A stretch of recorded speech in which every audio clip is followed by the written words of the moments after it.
ബ്രോക്കറെ, എൻ്റെ മക്കൾക്ക് കല്യാണാലോചന നോക്കാൻ പറഞ്ഞിട്ട് എന്തായി? അത് പിന്നെ പെൺകുട്ടികളൊക്കെ ഉണ്ട്, പക്ഷേ നിങ്ങൾ പറഞ്ഞ സ്ത്രീധനം അത്രയും തരാൻ അവരുടെ കയ്യിലില്ല. 101 പവനിൽ ഒന്നും കുറയാൻ പാടില്ല.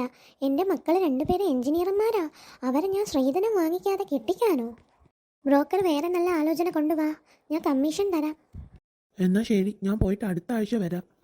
ആ ശരി. പിന്നെ 101 പവനും കാറും കിട്ടുമെങ്കിൽ അതും കൂടി നോക്കിക്കോളൂ. ശരി. രമണി, നീ ഇങ്ങനെ തുടങ്ങിയാൽ നമ്മളെ മക്കൾക്ക് പെണ്ണ് കിട്ടുന്ന കാര്യം വലിയ കഷ്ടമാണ്. നിങ്ങളൊന്നും മിണ്ടാതിരിക്കുക. എൻ്റെ മക്കളെ ഞാൻ നല്ല സ്ത്രീധനം കിട്ടാതെ കെട്ടിക്കുന്ന പരിപാടി ഉദിക്കുന്നില്ല. ആ മക്കളെ, നിങ്ങൾ രണ്ടുപേരും വന്നോ?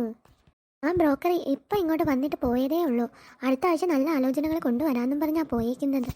ശരി, നിങ്ങൾ പോയി ഫ്രഷ് ആയിട്ട് ആഹാരം കഴിക്കുക. ചേട്ടാ, അമ്മ എന്തിനാ ഇത്രയും സ്ത്രീധനമൊക്കെ വാങ്ങി കല്യാണം കഴിപ്പിക്കുന്നത്? അമ്മയുടെ തീരുമാനമല്ലേ, നമുക്ക് അനുസരിച്ചല്ലേ പറ്റൂ. അമ്മയുടെ ഇഷ്ടം അതാണെങ്കിൽ അങ്ങനെ നടക്കട്ടെ. പക്ഷേ ചേട്ടാ, എനിക്കൊരു പെൺകുട്ടിയെ ഇഷ്ടമാണ്. എനിക്ക് അവളെ കല്യാണം കഴിക്കാനാണ് ഇഷ്ടം. പക്ഷേ അമ്മ ചോദിക്കുന്ന ഈ 101 പവനൊന്നും അവരുടെ കയ്യിൽ തരാൻ കാണില്ല. പിന്നെ നീ എങ്ങനെ അവളെ കല്യാണം കഴിക്കും? ഞാൻ അമ്മ പറയുന്നത് മാത്രമേ കേൾക്കൂ. എനിക്ക് അമ്മേനെ പുറത്തൊന്നും ചെയ്യാൻ കഴിയില്ല. അച്ഛാ, അമ്മേ. എന്താ ഇത്? ആരാ ഈ പെണ്ണ്? അമ്മേ, ഞങ്ങളുടെ കല്യാണം കഴിഞ്ഞു. ഇതെൻ്റെ ഭാര്യ അഞ്ജലി. നീ എന്തോന്നാണ് ഈ പറയുന്നത്? നീ നമുക്ക് എതിരായിട്ട് പോയി കല്യാണം കഴിച്ചെന്നോ? അതെ, അമ്മയുടെ അടുത്ത് പറഞ്ഞാൽ അമ്മ നടത്തി തരൂലല്ലോ. അഞ്ജലി ഒരു സാധാരണ കുടുംബത്തിലെയാ. അമ്മ 101 പവൻ ശ്രീധരനെ മേടിച്ചല്ലേ കല്യാണം കഴിക്കാൻ സമ്മതിക്കൂ. നിർത്ത്. ഇനി നീ ഒരക്ഷരം മിണ്ടരുത്. ഇപ്പം ഇറങ്ങണം എൻ്റെ വീട്ടിൽ നിന്ന്. ഒന്നുമില്ലാത്ത വീട്ടിൽ നിന്ന് ഒരു പെണ്ണിനെ വിളിച്ചിറങ്ങിക്കൊണ്ട് വന്നാൽ ഞാൻ നിങ്ങളെ പോയിട്ട് പൂജിക്കുമെന്ന് വിചാരിച്ചോ? ഇറങ്ങി പോകേണ്ടനോ? ഇറങ്ങി പോടാ. ഇനി എൻ്റെ കൺമുന്നിൽ കണ്ടു പോകരുത്. അല്ല ലീലേ, അത് പിന്നെ നിങ്ങളൊന്നും മിണ്ടാതിരിക്കും മനുഷ്യ. ശരി അമ്മേ, നമ്മൾ പോകുന്നു. അവരെ ഇറക്കി വിടണമായിരുന്നോ? എന്തൊക്കെ ആയാലും അവൻ നമ്മളെ മോനല്ലേ. ആരാണെങ്കിലും എൻ്റെ അഭിപ്രായത്തിന് എതിര് നിന്നാ ഇവിടെ നിറങ്ങി പോവാനേ പറ്റൂ. നിന്റെ ഈ ശ്രീധന മോഹം കൊണ്ട് നടക്കാതെ പെട്ടെന്ന് ആ മൂത്ത ചെറുക്കനെങ്കിലും കല്യാണം കഴിപ്പിക്കാൻ നോക്ക്. അല്ലെങ്കിൽ അവനും ആരെങ്കിലും വിളിച്ചോണ്ട് വരും. ശരി, അങ്ങേര് പറഞ്ഞത് എത്രയും പെട്ടെന്ന് മൂത്തവൻ്റെ എങ്കിലും കല്യാണം നടത്തണം. എന്തായടോ, നല്ല പെമ്പിള്ളേരെ കിട്ടിയോ? ആ, ഒരു കൂട്ടരൊത്ത് വന്നിട്ടുണ്ട്. നല്ല പെങ്കൊച്ചാ, വിദ്യാഭ്യാസവും ഉണ്ട്, സാമ്പത്തികവും ഉണ്ട്. ആ, 100 പവനും ഒരു കാറും ഉണ്ടോ? ആ, അതൊക്കെ ഉണ്ട്. എങ്കിൽ എത്രയും പെട്ടെന്ന് ഈ കല്യാണം നടത്തണം.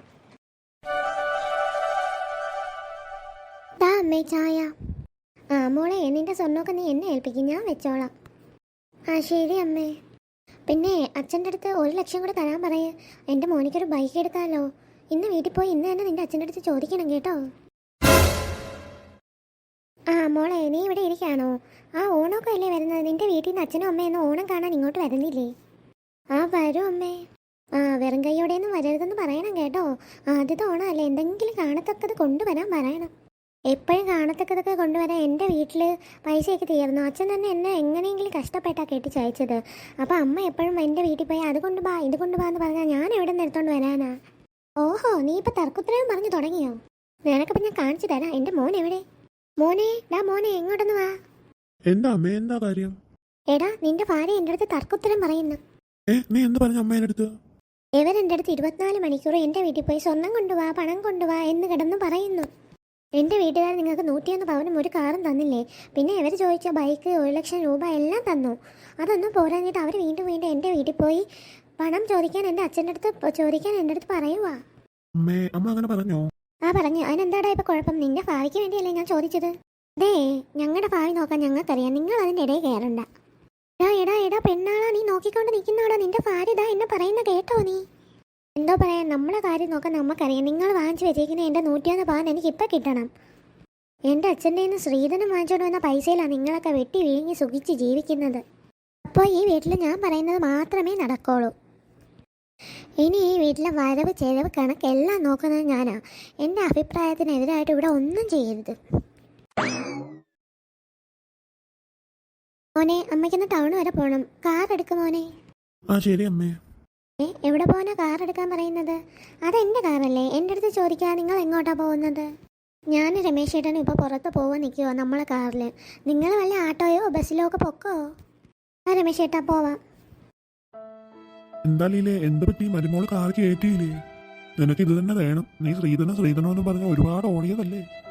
ശരിയാ, ഇവളെ കാരണം എനിക്ക് ജീവിക്കാൻ പറ്റാതായി. എപ്പോഴും ശ്രീധനം ശ്രീധനം ഇതിൻ്റെ കാര്യമേ കേൾക്കാനുള്ള. കേട്ട് കേട്ട് ഞാൻ മടുത്തു. ആ നിനക്ക് അത് തന്നെ വേണം. നീ ശ്രീധരൻ ചോദിച്ചു വാങ്ങുമ്പോൾ ഓർക്കണമായിരുന്നു. ഇനി ഈ വീട് വിട്ട് പോവാതെ എനിക്ക് വേറെ ഒരു വഴിയില്ല. ഇങ്ങനെ മരുമോളുടെ ആട്ടും തുപ്പം കേട്ട് ഞാൻ എങ്ങനെ ഇവിടെ കിടക്കും? എങ്ങോട്ടെങ്കിലും പോവാം. ദേവി, ഇനി നീ തന്നെ തുണ. അമ്മയല്ലേ? അമ്മ എന്താ ഇവിടെ ഇരിക്കുന്നത്?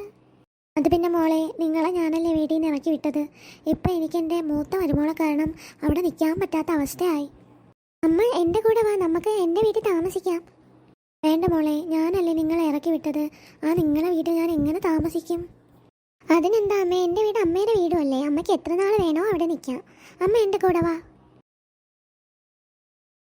ഏട്ടാ, ഇതാരാ വന്നേന്ന് നോക്കിയേ. ആ ഇതാരാ? എൻ്റെ അമ്മയോ?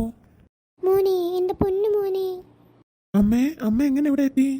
അതൊന്നും പറയണ്ട മോനെ, അതൊക്കെ വലിയ കഥയാ. നിങ്ങളെ അടിച്ചിറക്കിയതിൻ്റെ ശിക്ഷയായിട്ട് ആ മൂത്ത മരുമോളെ കാരണം എനിക്കിവിടെ കിടക്കാൻ പറ്റാതായി. അതിനെന്താ, അമ്മയ്ക്ക് ഇവിടെ കിടക്കാമല്ലോ. ഇത് അമ്മയുടെയും കൂടെ വീടല്ലേ. ഞാൻ നിങ്ങളെ അടിച്ചിറക്കിയിട്ട് നിങ്ങളെ വീട്ടിൽ തന്നെ വരാൻ എനിക്ക് വിധിയായില്ലേ. അതിനെന്താ അമ്മയെ വിഷമിക്കാൻ? അമ്മേനെ ഞങ്ങൾ പൊന്നും പോലെ നോക്കാം. അതെ അമ്മേ, അമ്മയെ എൻ്റെ അമ്മേനെ പോലെയല്ലേ.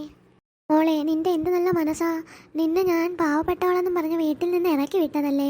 ആ നിനക്ക് എങ്ങനെ തോന്നുന്നു എൻ്റെ അടുത്ത് ഇങ്ങനെ പറയാൻ? അമ്മേ, എനിക്കും ഒരു അമ്മ ഉള്ളതല്ലേ. അപ്പോൾ അമ്മമാർ പറയുന്നതൊക്കെ നമുക്ക് ക്ഷമിക്കാമല്ലോ. എനിക്കമ്മ അങ്ങനെ പ്രവർത്തിച്ചതിൽ ഒരു വിഷമവും ഇല്ല. മക്കളെ, അമ്മയുടെ അത്യാഗ്രഹം മൂലമാണ് ഇങ്ങനെ എല്ലാം സംഭവിച്ചത്. അമ്മ ഇനി ആ ശീലം എല്ലാം മാറ്റി വെച്ചിരിക്കുന്നു. ഇനി എനിക്ക് ഒരു അത്യാഗ്രഹവും ഇല്ല.